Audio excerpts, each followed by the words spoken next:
Captain Veltar pressed his delicate crystal fingers against the smooth control surface of his ship. The gentle current was dying around him, and he could feel it in every fiber of his being. The bioorganic vessel that had been his home for 3 years was now struggling to keep his crew alive. The ship groaned softly, a sound that would have been beautiful under normal circumstances. Now it filled Veltar with dread. The energy readings from the nearby nebula had damaged their biosystems beyond repair. Their gentle ship, designed for peaceful exploration of the stars, was never meant to handle such violent forces. "Captain," called out scientist Cathara from her station. Her voice carried the musical quality common to all Zephyrians, but now it trembled with fear. "Life support is failing. We have maybe 6 hours before the atmosphere becomes toxic." Veltar looked around at his crew of 12. They were all scientists, explorers, and peaceful beings. Their crystalline bodies caught what little light remained on the bridge, creating weak rainbows in the dim air. None of them had ever faced danger like this. Their world was safe, protected, a place where nothing harmful ever happened. "About the engines?" he asked, though he already knew the answer. "The bioneural networks are completely burned out," replied Chief Engineer Morden. "We cannot repair them with what we have. We need parts from home or help from another ship." Veltar closed his large, gentle eyes. The nearest Zephyrian vessel was weeks away, even at full speed. It would all be dead long before help could arrive from their own people. He had only one choice left. "Prepare a distress call," he ordered. "Broadcast on all known frequencies. Maybe someone out there will hear us." The crew worked quickly to prepare the message. Veltar took a deep breath and spoke into the communication system. His words would travel across space, reaching anyone who might be listening. "This is Captain Veltar of the Zephyrian Exploration Corps. Our vessel is critically damaged. We require immediate assistance. Any civilized species willing to render aid, please respond." The message went out into the darkness of space. Now all they could do was wait and hope that someone kind would hear their call for help. Far away, on the human military ship UHS Defiant, Communications Officer Lisa Chen was monitoring the usual chatter of space traffic. The ship was heading home after 3 months of patrol duty along the frontier. Most of the crew was tired and ready to see their families again. Lisa was half listening to the routine communications when something new caught her attention. The signal was weak, coming from deep space, and it was clearly not human. She adjusted her equipment and listened more carefully. "Captain Murphy to the bridge," she called out over the ship's communication system. "We have an alien distress call." Captain Jake Murphy arrived on the bridge within minutes. He was a big man with gray hair and scars on his hands from 20 years of military service. He had fought in the Proxima Wars and survived battles that had killed many of his friends. But he had never stopped caring about people who needed help. "What do we have, Chen?" he asked, settling into his command chair. "Unknown alien vessel, sir. They say their ship is damaged and they need help. The signal is coming from the Kepler Nebula, about 4 hours away at maximum speed." Murphy thought for a moment. Humanity had only met 2 other alien species so far. The first had tried to destroy Earth. The second had simply ignored humans completely. Neither meeting had gone particularly well. "Sir," said Chief Medical Officer Dr. Amy Rodriguez as she entered the bridge, "if someone needs help, we should help them. That is what separates us from animals." Security Chief Commander Ryan Blake shook his head. "Captain, this could be a trap. We know almost nothing about who is out there. They could be luring us into an ambush." Murphy looked at the star chart displayed on the main screen. The nebula was indeed isolated, far from any major shipping lanes. If something went wrong, no one would find them for weeks, Alisa said. "Quietly, I have been listening to their transmissions. They sound scared, really scared." Murphy had made many difficult decisions in his career. He had sent men into battle knowing some would not return. He had made choices that saved lives and choices that cost them. But this decision felt different somehow. He thought about his daughter back on Earth. She was studying to be a teacher, someone who helped children learn and grow. She had once asked him what he thought made humans special. He had told her it was their willingness to help others, even strangers, even when it was dangerous. Navigation, set course for the Kepler Nebula. Maximum speed, he ordered. Blake stepped. Forward, Captain. Are you sure about this? We do not know anything about these aliens. They could be hostile. Murphy turned to face his security chief. Commander, in my 20 years of service, I have learned something important. You can judge a person by how they treat someone who can do nothing for them. These aliens asked for help from anyone who would listen. They did not demand. They did. Not threaten? They asked. He paused and looked around the bridge at his crew. Besides, what does it say about us if we ignore someone who needs help? What kind of people would that make us? Dr. Rodriguez smiled. The right kind of people, Captain. The UHS Defiant changed course and accelerated toward the nebula. In engineering, Chief Engineer Tony Garcia and his team began preparing rescue equipment. In the medical bay, Dr. Rodriguez started gathering supplies for treating unknown alien injuries. Throughout the ship, the crew prepared for humanity's third first contact with an alien species. Back on the gentle current, the Zephyrians had detected the approaching human ship. Captain Veltar felt a mixture of hope and nervousness. Someone had heard their call and was coming to help. But who were these humans? What kind of beings were they? Captain, called out communications specialist Thyrin. The approaching vessel is requesting to establish communication protocols. They want to talk. Open a channel, Veltar ordered. Let us meet our rescuers. The main screen flickered to life, showing the bridge of the human ship. Veltar had never seen anything like the creatures looking back at him. They were tall, covered in what looked like artificial skin, with strange fur growing from their heads, but their eyes seemed kind, and the large one in the center was smiling. This is Captain Jake Murphy of the United Human Ship Defiant, the alien said. We received your distress call. What is your situation? Captain Murphy, Veltar replied, relief flooding his voice. I am Captain Veltar. Our engines have failed and our life support is failing. We have perhaps 5 hours before our air becomes poisonous. Murphy nodded. We will be there in 2 hours. Can you hold out that long? Yes, I believe so. Good, we are bringing repair equipment and medical supplies. Just hang on, Captain. Help is coming. As the communication ended, Veltar felt hope for the first time since the crisis began. These humans seemed willing to help strangers without asking for anything in return. Perhaps this first contact would be the beginning of a beautiful friendship. Between their species, neither captain knew that they were about to discover just how different their peoples really were. The Zephyrians were about to learn what it meant to be rescued by a species that had evolved on one of the most dangerous worlds in the galaxy. And the humans were about to discover that sometimes being feared can be the first step toward being trusted. The UHS Defiant dropped out of faster-than-light travel at the edge of the Kepler Nebula. Captain Murphy stood on the bridge looking at the strange sight before them. The nebula swirled with colors he had never seen before, and floating in the middle of it was the most unusual ship he had ever encountered. The gentle current looked. It's more like a living creature than a spacecraft. Its hull seemed to breathe, expanding and contracting slowly. Soft lights moved across its surface, like blood flowing through veins. Parts of the ship appeared to be made of crystal, while other sections looked almost organic. That is definitely not human technology, said Commander Blake, staring at the alien vessel. No kidding, replied Lisa Chen from her communication station. Captain, I am getting some strange readings from their ship. It is almost like the entire vessel is alive. Captain Murphy nodded. Open a channel to the Zephyrian ship. Let them know we are here to help. The main screen flickered, and Captain Veltar appeared again. Behind him, Murphy could see other aliens moving around what looked like a very different kind of bridge. Everything seemed to glow with soft, natural light. Captain Murphy, Veltar said, his relief obvious. Thank you for coming. We were not sure anyone would answer our call.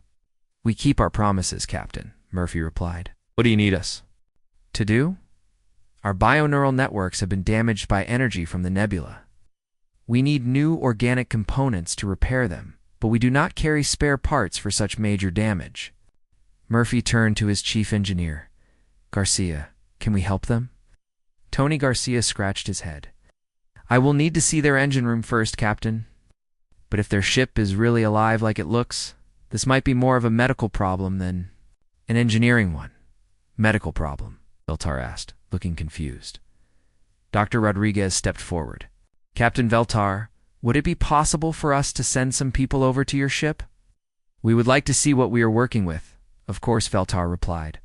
But please be very careful. Our ship is quite delicate. Murphy selected a small team to board the alien vessel. Garcia would lead the engineering assessment. Dr. Rodriguez would check on the injured aliens. Commander Blake would provide security. Murphy decided to go himself to continue discussions with the alien captain as they prepared to leave. Veltar sent over information about human culture that his ship had automatically downloaded during their communications. This was standard procedure for first contact situations. It's designed to help species understand each other better. What Veltar read in those files made his crystalline skin turn pale. According to the database, humans came from a planet called Earth. The gravity on Earth was 3 times stronger than most inhabited worlds. The temperature ranges would kill most known species. The planet was filled with deadly creatures, poisonous plants, and natural disasters that happened regularly. But that was not the worst part. The worst part was learning about humans themselves. Humans were predators. Their eyes faced forward like hunters. They had sharp teeth for tearing flesh. Their bodies were built for endurance and violence. They could run for hours without stopping. They could survive injuries that would instantly kill a Zephyrian. The cultural files were even more disturbing. Humans had spent thousands of years fighting wars against each other. They had developed weapons that could destroy entire cities. They consumed poison for fun and called it alcohol. They enjoyed watching other humans fight each other in sporting events. The database classified Mirth as a Class 12 death world. There were only 15 known Class 12 worlds in the galaxy. No other intelligent species had ever evolved on one. Oh no, Veltar whispered to himself. What have I done? By the time the human shuttle docked with the gentle current, Veltar was terrified. He had called for help, and instead he had summoned what the galaxy would consider monsters. The airlock opened. Captain Murphy stepped through, followed by his team. Veltar had to fight the urge to run. Up close, the humans looked even more frightening. They were huge compared to Zephyrians, with thick muscles and scars on their skin. Their eyes were sharp and alert, constantly looking around like predators searching for threats. Captain Veltar, Murphy said, extending his hand. Good to finally meet you in person. Veltar stared at the offered hand. He knew from the cultural files that this was a human greeting, but he also knew that humans had evolved to crush things with those hands. Very carefully, he reached out and barely touched Murphy's fingers. Murphy seemed to sense the alien's fear. He moved slowly and spoke softly. Is everything all right, Captain? Yes, fine, Veltar led. Please, let me show you our engine room. As they walked through the ship, the human team looked around with obvious interest. But what they saw as fascinating technology, the Zephyrians saw as a death march. The humans moved through their delicate ship like giants walking through a garden.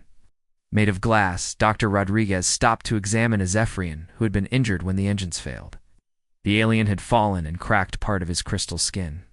To Rodriguez, it looked like a simple cut. To the Zephyrians watching, it looked like a massive predator preparing to attack wounded prey. This does not look too serious, Rodriguez said gently. I can help with this. The injured Zephyrian, whose name was Kalano, backed away in terror. What? Please do not hurt me, he whispered. Rodriguez looked confused. I am a doctor. I want to help you feel better. She is trying to help, Veltar explained to his crew member. He did not sound convinced himself. In the engine room, Garcia examined the damaged bioneural networks. To him, they looked like a combination of electronics and living tissue. It was amazing technology, but he could see the problem immediately. Your biocircuits are burned out, he told the Zephyrian engineers. You need new organic material to replace them. We do not have the right materials, replied Chief Engineer Morden. This type of repair requires components that can only be grown on our homeworld. Garcia thought for a moment. What if we used human biomaterial instead? The Zephyrians looked horrified. Human biomaterial? Morden asked in shock. Sure, blood, skin tissue, maybe some nerve fibers. Might not be perfect, but it could keep you alive until you get home. You would give us parts of your own bodies, Veltar asked in disbelief.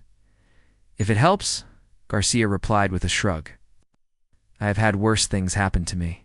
This casual attitude towards self-harm terrified the Zephyrians even more. What kind of species offered to cut pieces off themselves to help strangers? Back on the human ship, Lisa Chen was monitoring communications between the two vessels. She noticed that the Zephyrians were sending a lot of internal messages to each other, and their translations were concerning. Captain, she called Murphy on his communicator. I think our new friends are scared of us. Scared? Why would they be scared? I am picking up words like Deathworlders, predators, and monsters in their private conversations. Murphy sighed. This was not the first time humans had frightened other species. Their reputation in the galaxy was not exactly friendly. When the human team returned to the Defiant, Murphy called a meeting in the conference room.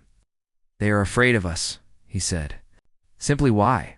Asked Dr. Rodriguez. We are trying to help them. Because they looked up information about Earth, Blake explained. They probably found out that we come from what most species consider a nightmare world. Garcia nodded.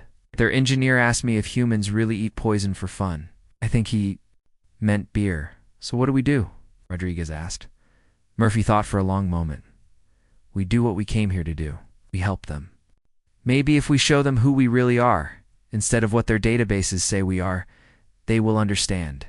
And if they do not, Blake asked, then we help them anyway. That is what humans do. Back on the Gentle Current, Veltar was having a similar conversation with his crew.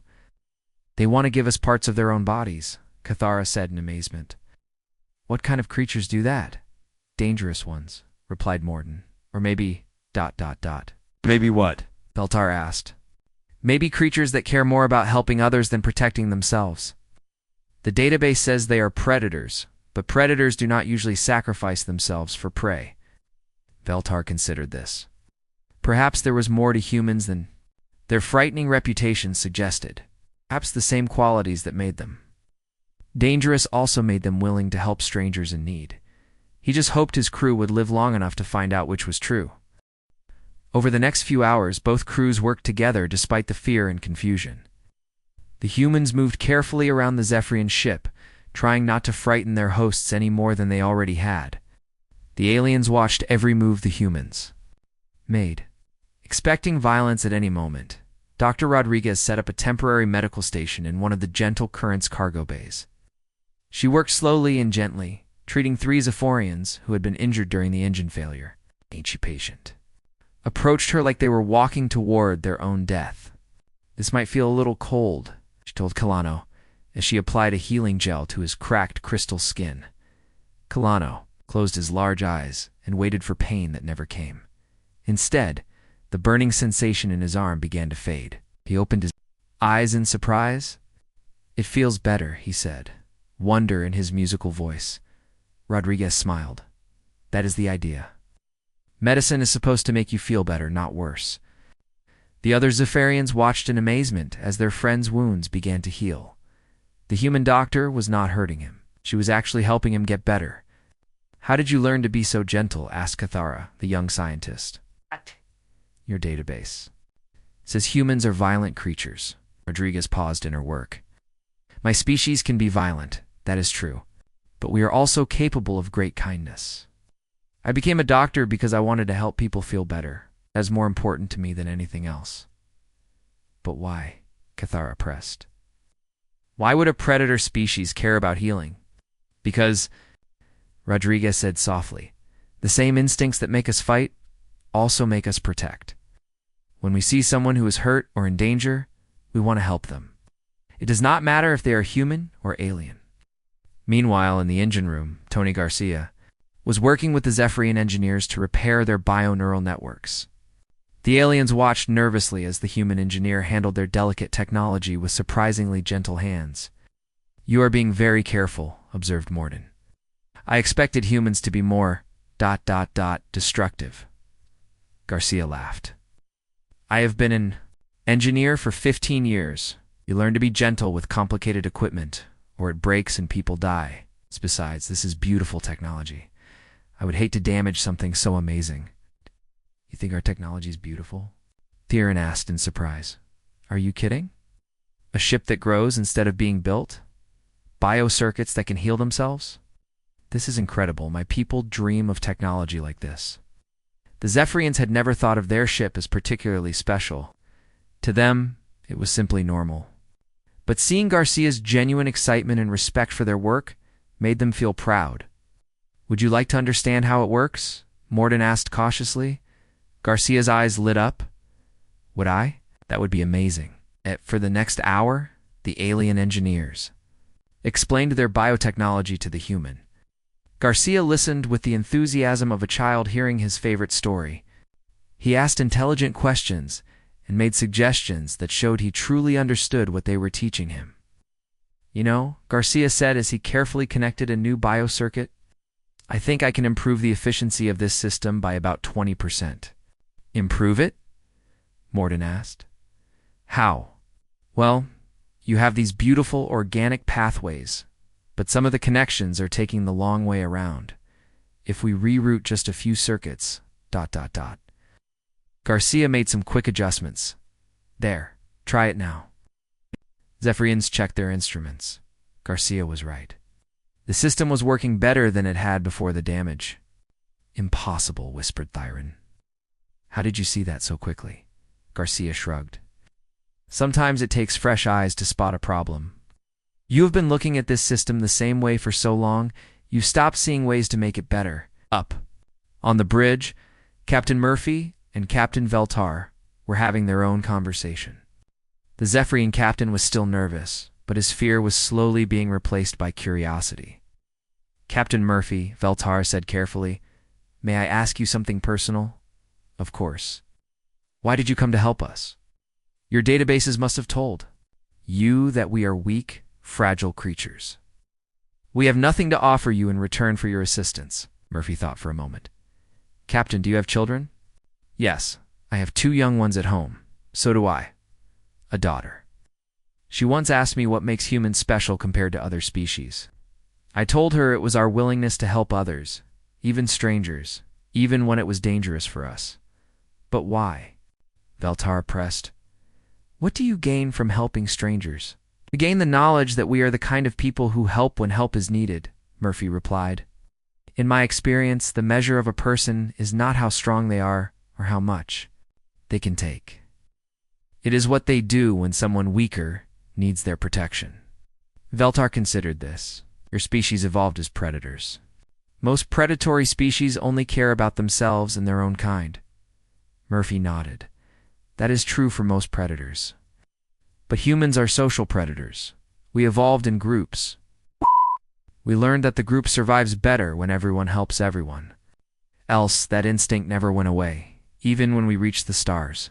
So helping others is an evolutionary advantage for your species. Maybe, Murphy said. But I think it is more than that. I think we help because it is the right thing to do. Because in a galaxy full of dangers, someone has to be willing to stand up and protect those who cannot protect themselves.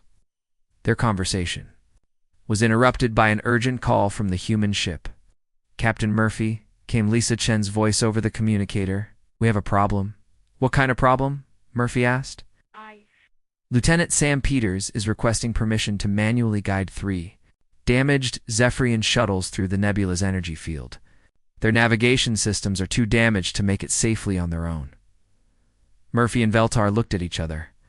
The energy field that had damaged the gentle current was still active. Flying through it manually would be extremely dangerous, even for an experienced pilot.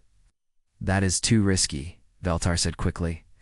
The energy discharges could destroy a shuttle instantly. No one should attempt such a thing. Murphy activated his communicator. Peters, what is your assessment of the risk? Honestly, sir, it is pretty dangerous. But those shuttles have people on them, and they cannot make it through on their own. I have flown through worse.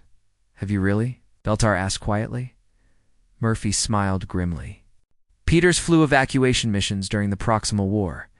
He once guided 47 civilian transports through a meteor storm while enemy ships were shooting at him. If anyone can do this, it is him. But why would he risk his life for strangers? It's because that is what humans do, Captain. When someone needs help, we help. When someone is in danger, we step up. It does not matter if we know them or not. Over the next 2 hours, Lieutenant Peters carefully guided each damaged shuttle through the dangerous energy field. The Zephyrians watched in amazement as the human pilot performed maneuvers that seemed impossible. He flew his small ship through energy discharges that lit up space like lightning, dancing between deadly currents with skill that bordered on the supernatural.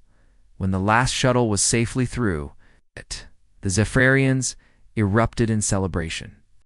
They had never seen flying like that. Peters had risked his life 3 times to save aliens he had never met. "Your pilot is incredible," Cathara told Dr. Rodriguez. "How is he so good at flying?" Rodriguez smiled. "Sam has been flying since he was 16 years old. Being good at flying is not what makes him special. What makes him special is that he uses his skill to help others, even when it is dangerous, especially when it is dangerous." Later that day, as the repairs neared completion, Cathara approached Dr. Rodriguez with a question that had been bothering her. "Doctor, I have been thinking about what you said earlier, about predator instincts making you want to protect others. But how do we know you will not change your minds? How do we know you will not decide to hunt us instead of help us?" Rodriguez looked at the young alien seriously. "Cathara, let me tell you something about humans. We form bonds very quickly. With people we care about, once we decide someone is under our protection, we will fight to the death to keep them safe. You called for help, and we answered. That makes you our responsibility now." "Your responsibility?" "Yes. In human culture, if you save someone's life, you become responsible for their well-being. We will not abandon you now." Cathara thought about this. "So by asking for help, we have made ourselves part of your group." "In a way, yes.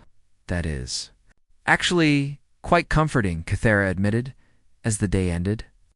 Both crews had learned important lessons about each other. Zephyrians had discovered that while humans were indeed dangerous, they used that danger to protect others rather than harm them. The humans had learned that their reputation in the galaxy was built on fear. But that fear could be overcome by showing who they really were through their actions. Neither crew knew that their growing friendship was about to be tested. In the most serious way possible, the gentle current was finally ready to fly again. Garcia and the Zephyrian engineers had spent hours replacing damaged biocircuits with hybrid human-alien technology. The ship's systems were running better than they had in months. Captain Veltar was preparing to thank the humans and begin the journey home when everything changed. Captain called out Thurin from the communications station, his musical voice tight with fear. "I am detecting multiple ships approaching from the outer system. They are coming very fast." Captain Murphy, who was still aboard the alien vessel, moved to look at the sensor display. What he saw made his blood run cold. 5 large ships were racing toward them, their signatures matching nothing in human databases. Captain Veltar Murphy said quietly, "Do you recognize those ships?" Veltar's crystalline skin turned completely pale. "Corthix," he whispered. "They must have tracked our distress signal." The word sent a wave of terror through every Zephyrian on the bridge. Murphy had never heard of the Corthox, but the alien's reaction told him everything he needed to know. "What are Corthox?" he asked. "Raiders," Veltar said, his voice shaking. "They hunt other species across the galaxy. They take prisoners for slaves, or ... food. No one has ever successfully fought them and lived to tell about it." Murphy activated his communicator. "Blake, get our people back to the Defiant immediately. We have incoming hostiles." "What kind of hostiles?" Blake's voice crackled back. "The kind that eat people." Within minutes, the human team was back aboard their ship. Captain Murphy looked at the approaching enemy vessels through the Defiance. More advanced sensors. The Corthox ships were massive, heavily armed, and built for war. Each one was easily 3 times the size of his vessel. Captain Lisa Chen reported from communications, "I am reading 5 heavy cruisers. They outgun us by at least 10 to 1. Any chance they are friendly?" Garcia asked hopefully. The Zephyrians are preparing to surrender, Blake reported. That should tell you everything you need to know about how friendly these things are. Captain Veltar's voice Came over the communication system. Captain Murphy, you must flee immediately. Take your ship and go. There's no reason for you to die here with us. Murphy looked around his bridge at his crew.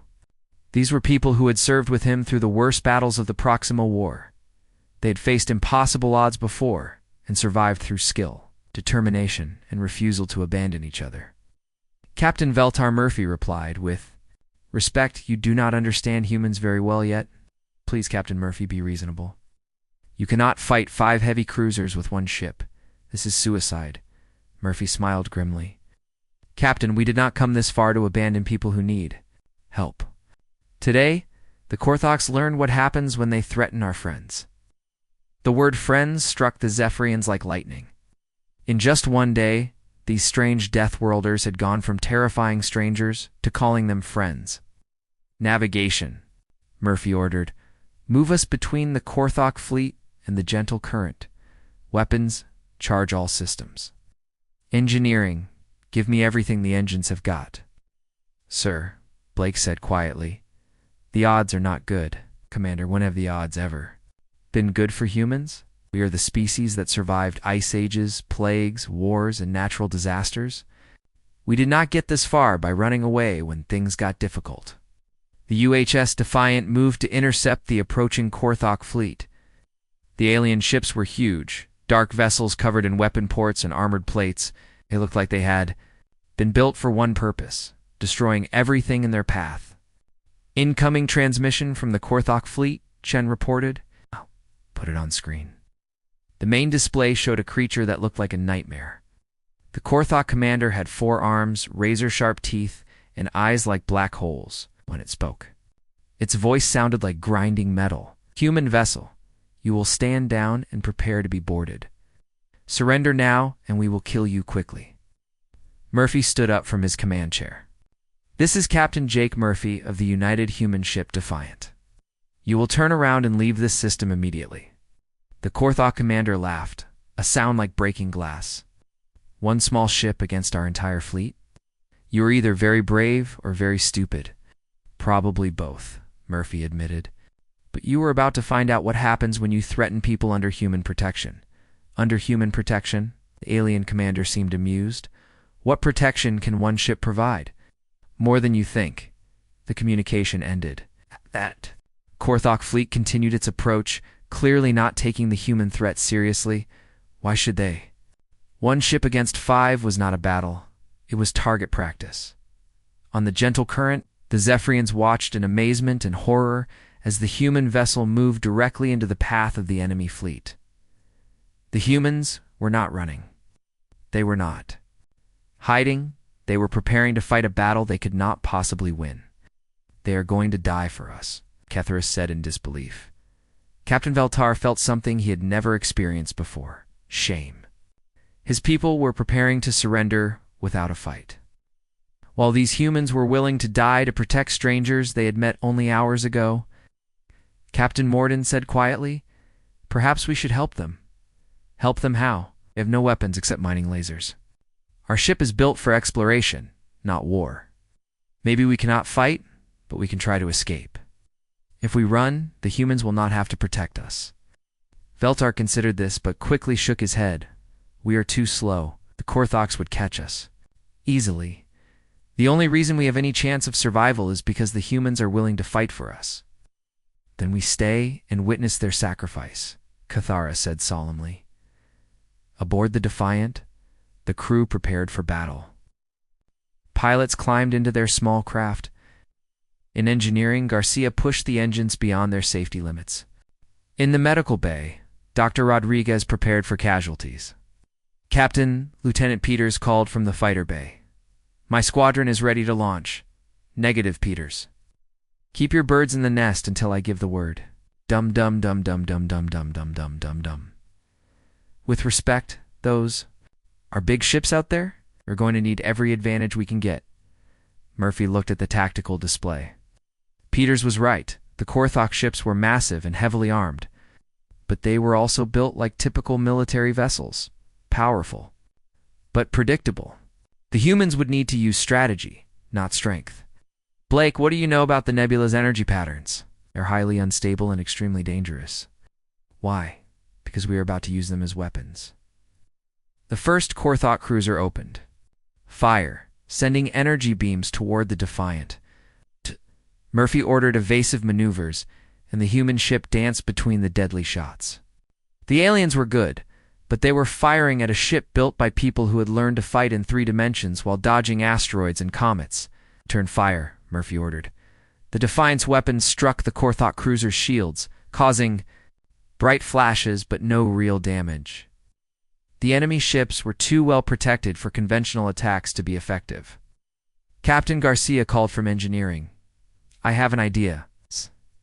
The nebula's energy field is still active. If we can lure them into the most unstable areas, the energy discharges will damage their ships, Murphy finished. Garcia, you are brilliant. Navigation. Take us into the nebula. Make them follow us. The Defiant plunged into the swirling colors of the nebula, with the 5 Korthok cruisers. In pursuit, humans had spent hours studying the energy patterns while rescuing the Zephyrians. They knew where the safe zones were and where the dangerous currents flowed.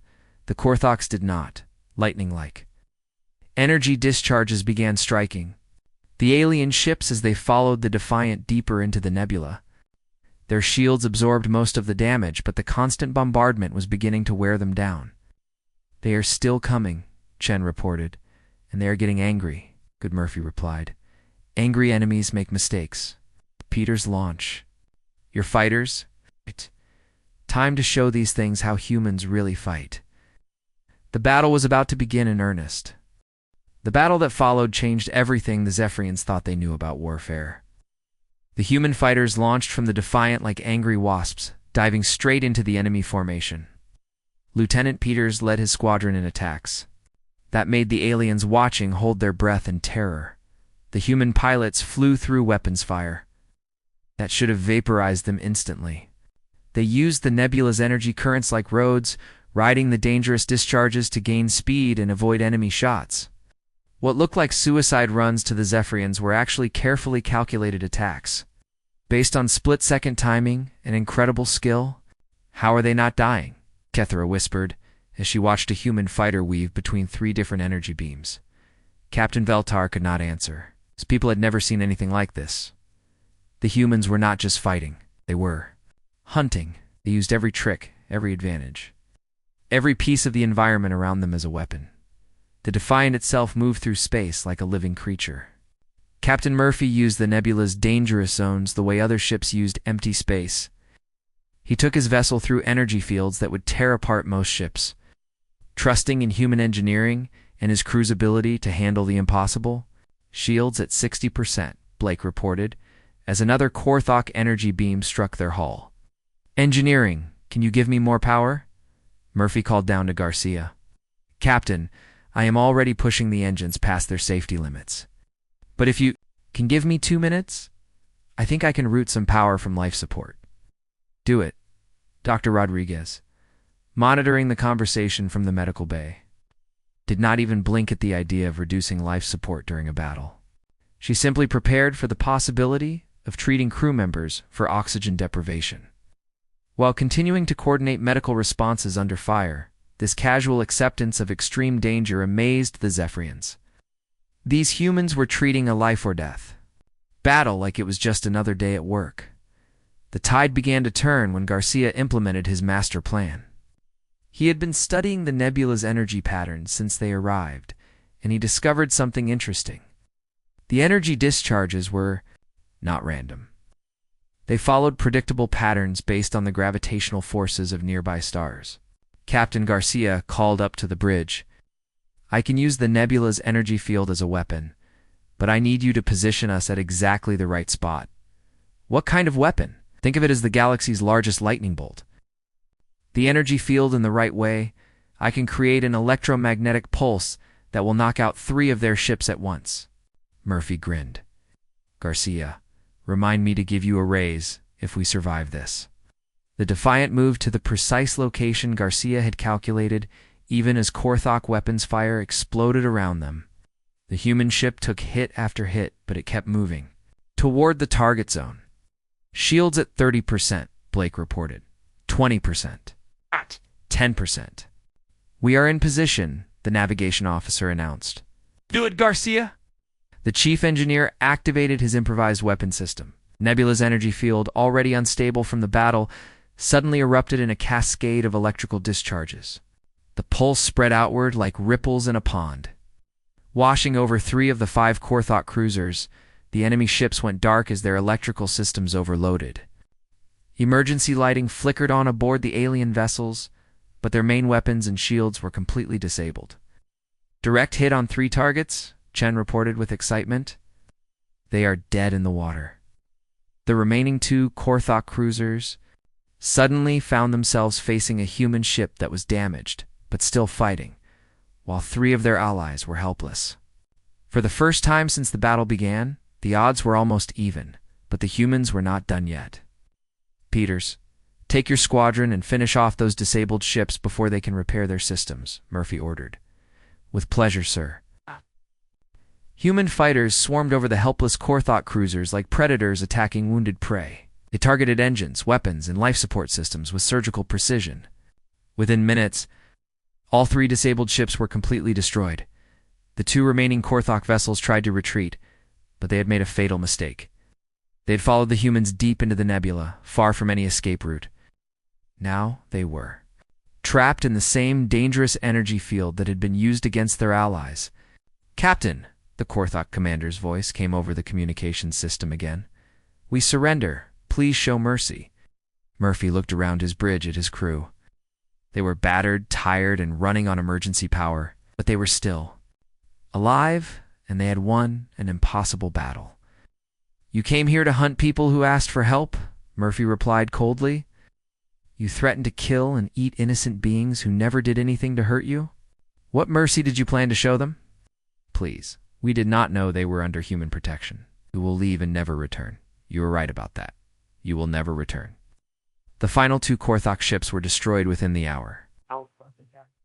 Human fighters used hit-and-run tactics, striking from the concealment of the nebula's energy fields and disappearing before the enemy could respond. It was not a fair fight, but as Captain Murphy pointed out, the Korthoks had not been planning a fair fight either. When the battle ended, space around the nebula was filled with the wreckage of 5 Korthok cruisers. The UHS Defiant, damaged but victorious, limped back to where the gentle current waited. The Zephyrians were speechless.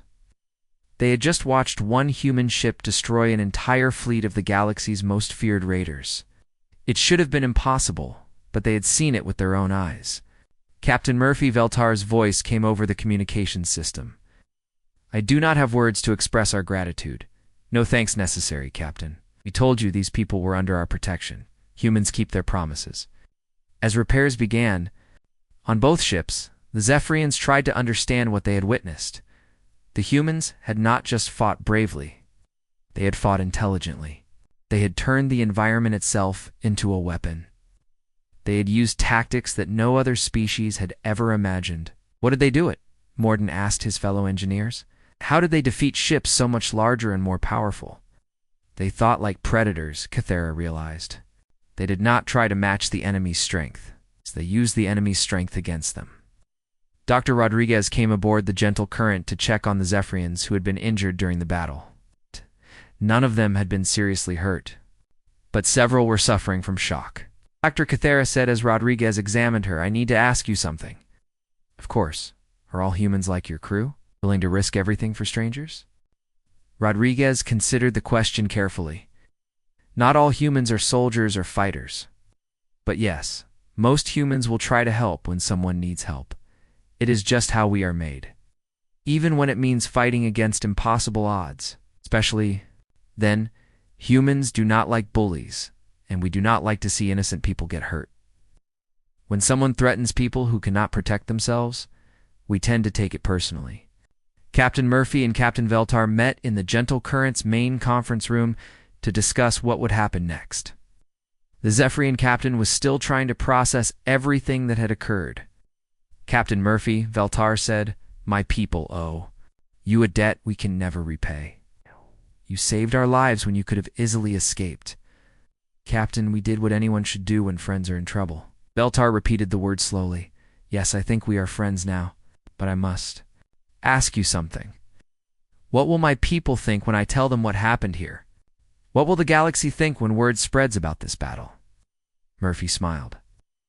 I think the galaxy will learn that humans are not just dangerous predators from a death world.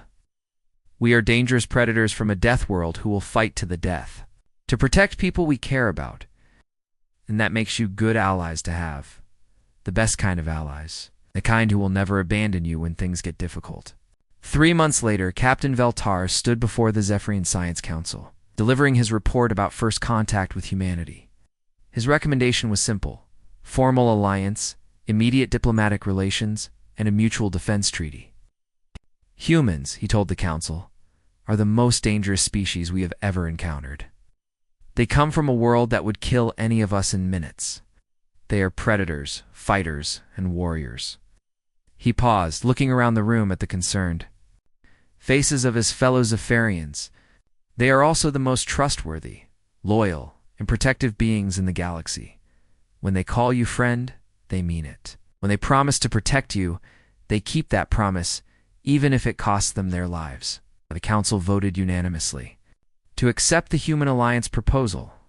Back in human space, Captain Murphy received new orders from Earth Command. The UHS Defiant was being reassigned to lead humanity's first interstellar peacekeeping force. Their mission: respond to distress calls from any species that needed help. As Murphy read the orders to his crew, he could not help but smile, it seemed. That humanity's reputation as dangerous Deathworlders was spreading throughout the galaxy. But so was their reputation as protectors of the innocent.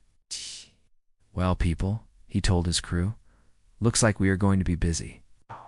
Every species in this part of the galaxy now knows that if you call for help, humans will answer.